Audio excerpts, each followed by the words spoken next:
दिव्या, शकुंतला देवी, नागेंद्र, कमला और मोनिका द्वारा दी गई धोखे को बर्दाश्त न कर पाई और उन लोगों की आंखों के सामने ही कुएं में कूदकर अपनी जान दे दी।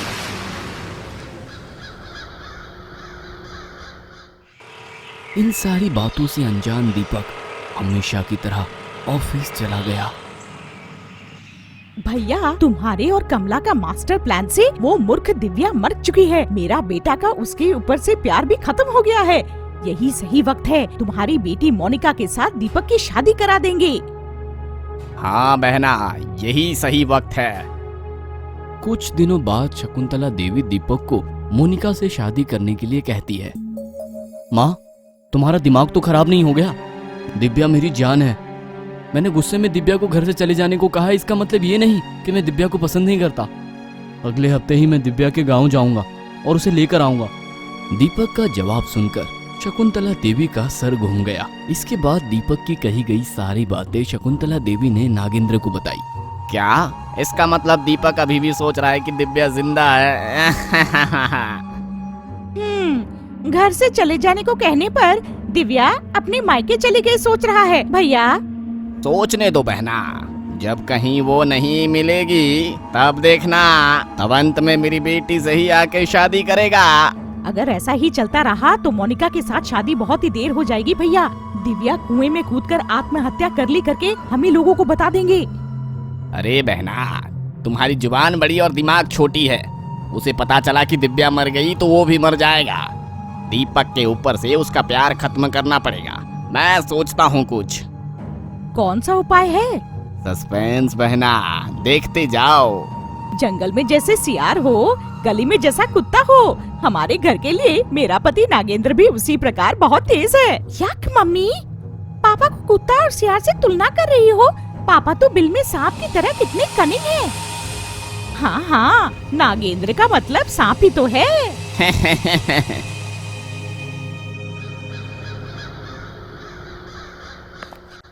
एक सप्ताह गुजर गए। दीपक की दफ्तर में छुट्टी थी। दिव्या को लाने के लिए दिव्या के मायके जाने की तैयारी कर रहा था। जब वो बस पकड़ने के लिए जा रहा था तभी नागेंद्र द्वारा भेजा गया एक आदमी दीपक को मिला। दीपक बाबू, कैसे हो?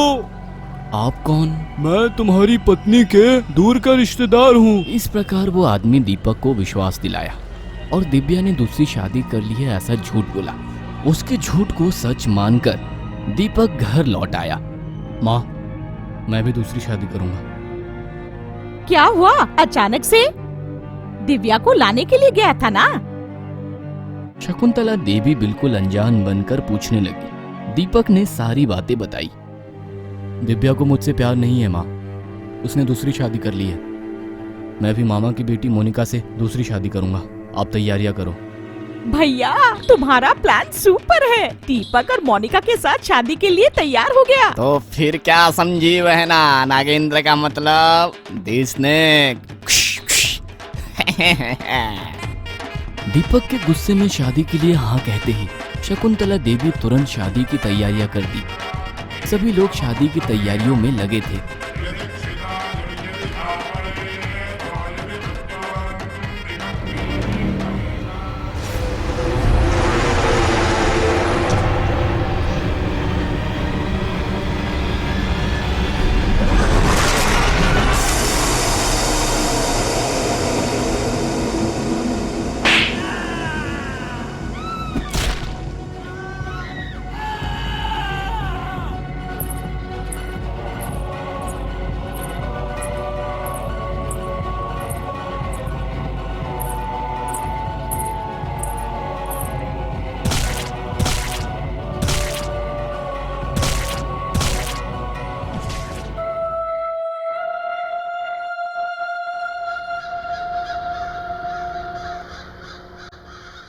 असल में ये सब क्या है माँ? अचानक से मोनिका इन चुड़ैलों जैसे क्यों कर रही है? पता नहीं बेटा, मुझे कुछ समझ में नहीं आ रहा है। ये शादी होना दिव्या को पसंद नहीं, इसलिए मेरी बेटी के ऊपर किसी भूत का प्रयोग की होगी। हाँ हाँ, ऐसे भी दिव्या को पूजा करने की आदत है। मुझे नहीं पता था दिव्या ऐसी लड़की है।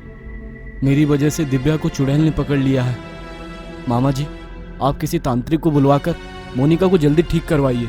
ठीक है बेटा, तुम दफ्तर जाओ। दीपक के ऑफिस जाते ही हे भगवान, दिव्या भूत बनकर शायद मेरी बेटी को पकड़ी है। हाँ, बेचारी मोनिका, पूरा बाल झड़ गया है। तुम कुछ ना कुछ करके उस गंजी चुड़ैल से छुटकारा दिलाओ भैया। मैं कल अलीपुर जाकर एक पावरफुल तांत्रिक को लेकर आता हूँ, फिर देखना उस गंजी चुड़ैल को कैसे सबक सिखाऊंगा। रात हो रही थी, सभी लोग गहरे नींद में थे।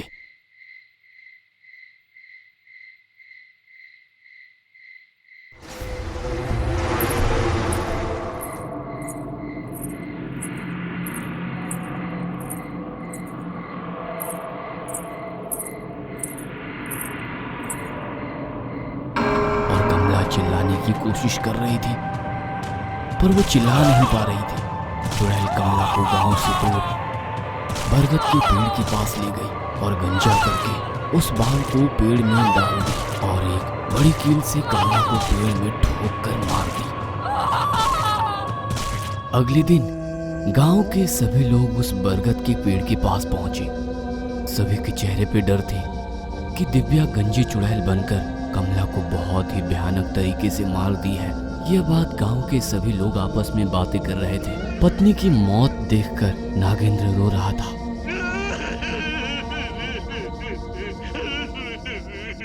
उस दिन से अंधेरा होते ही गांव के सभी लोग घर के दरवाजे बंद करके अंदर ही रहने लगे।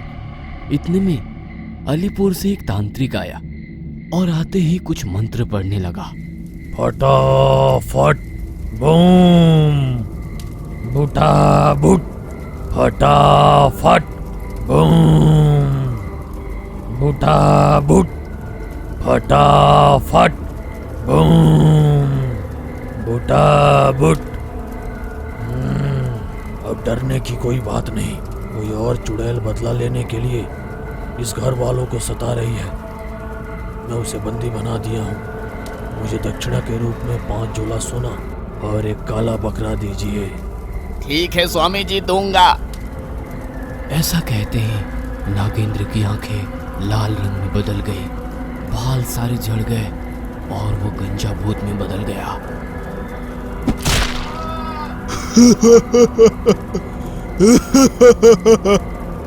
अरे बाप रे, सच में भूत, मैं तो मर गया।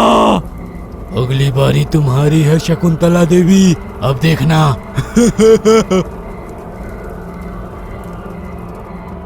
गंजा भूत बना नागेंद्र भागते हुए कुएं के पास गया और कुएं में कूदकर मर गया। यह सब देखकर दीपक को कुछ समझ में नहीं आ रहा था। माँ, आप लोग मुझसे कुछ छुपा रहे हैं। नागेंद्र मामा और कमला मामी दोनों मर गए। मोनिका जिंदगी और मौत के बीच में है। माँ, आखिर ये सब क्या हो रहा है? सच बताओ माँ, मुझे बताओ माँ। शकुंतला देवी ने दीपक को सारी बातें बताई कि कमला अपनी प्लान से दिव्या क्षुद्र पूजा कर रही है। इस तरह गांव वालों को यकीन दिलवाई। दिव्या को अपने आप को गंजा करवाने के लिए भी प्रेरित की और नागेंद्र के प्लान से कभी वो माँ ना बन पाने वाली जहर दी। वो ये भी बताई कि दिव्या को कुएं में कूदकर आत्महत्या करने के लिए किस प्रकार वे लोग उसको मजबूर किए थे। दीपक बेटा, मुझे माफ कर देना। जायदाद की लालच में दिव्या की मौत के लिए मैं भी जिम्मेदार हूँ। मेरी गलती की सजा यही है कि मैं उसके हाथों में मर जाऊं। तुमने जो किया इसके लिए मैं तुम्हें माफ नहीं करूंगा माँ। तुम्हारी पैसों की लालच की वजह से बेचारी दिव्या मर गई। लेकिन शकुंतला देवी को अपनी गलती का एहसास हुआ। इस कारण से एक बेटा होने के नाते दीपक ने जान पहचान वाले एक स्वामी जी को सारी बातें बताकर उनसे मदद मांगी। इसके बाद स्वामी जी घर आए।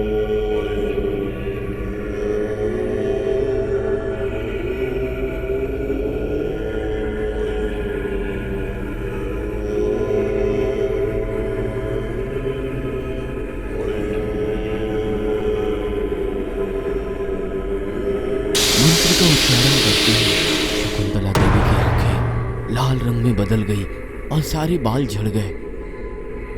दिव्या, दिव्या प्लीज मेरी माँ को छोड़ दो। माँ ने गलती की है, पर माफ कर दो प्लीज। इतने में स्वामी जी गंजी चुड़ैल के ऊपर मंत्र जल छिड़कने लगे।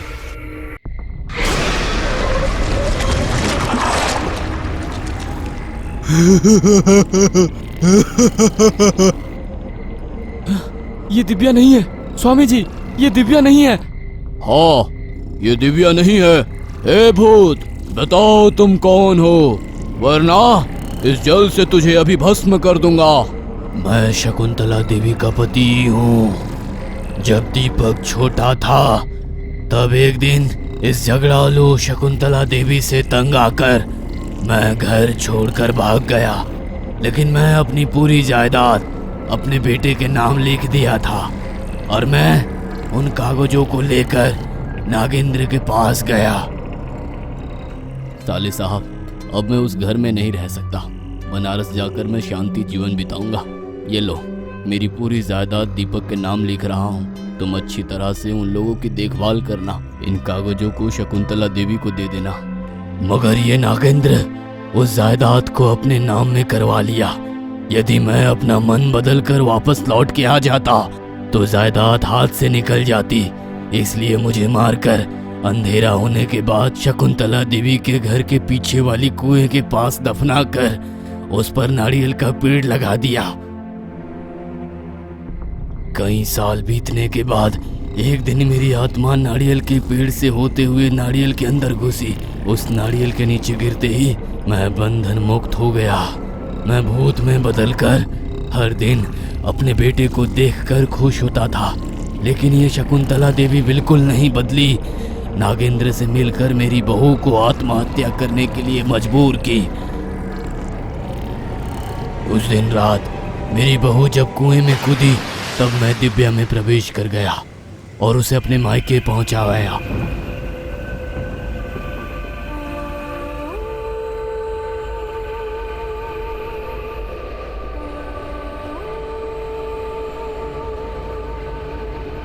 मेरी बहू के साथ इन लोगों ने जो अन्याय किया उसके लिए मैं बदला लेना चाहता था, इसलिए मोनिका को सबक सिखाने के लिए ये सब किया। पिताजी, माँ ने जो आपके साथ अन्याय किया आपने उसका बदला ले लिया है। बेचारी माँ उनके जाल में फंसकर दिव्या को सताई।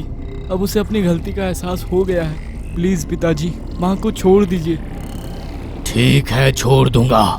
नागेंद्र और कमला को मारकर मैंने अपना बदला ले लिया। मेरी बहू को गंजा करने के कारण मैंने शकुंतला देवी और मोनिका को गंजा किया। आहा, दीपक बेटा, तुम जाकर दिव्या को लेकर आओ। ओए शकुंतला देवी, मेरी बहू को अगर अच्छे से नहीं देखी ना तो अगला नंबर तुम्हारा होगा। ऐसा कहकर भूत वहां से गायब हो गया। तब से शकुंतला देवी अपनी बहू को अपनी बेटी की तरह प्यार से देखने लगी। काफी दिन गुजर गए। मुझे माफ कर देना बहू, मेरी वजह से कभी भी तुम्हें बच्चे नहीं होंगे। उस नागेंद्र की बातें सुनकर तुम्हें बच्चे न होने के लिए मैंने तुम्हें जहर मिला हुआ खाना खिलाया। सासू माँ, आपको एक सीक्रेट बताऊं? वो कौन सा सीक्रेट है? मैं अब पेट से हूँ, मेरा अब 3रा महीना है। हाँ, ये कैसा मुमकिन है? डॉक्टर ने तुम्हें और कभी भी बच्चे नहीं होंगे कहा है ना बहू? फ्रेंड्स, वो सीक्रेट क्या है यदि जानना है तो हमारे चैनल को सब्सक्राइब कीजिए, बगल में ही बेल आइकन को क्लिक कीजिए, लाइक, शेयर और कमेंट भी कीजिए।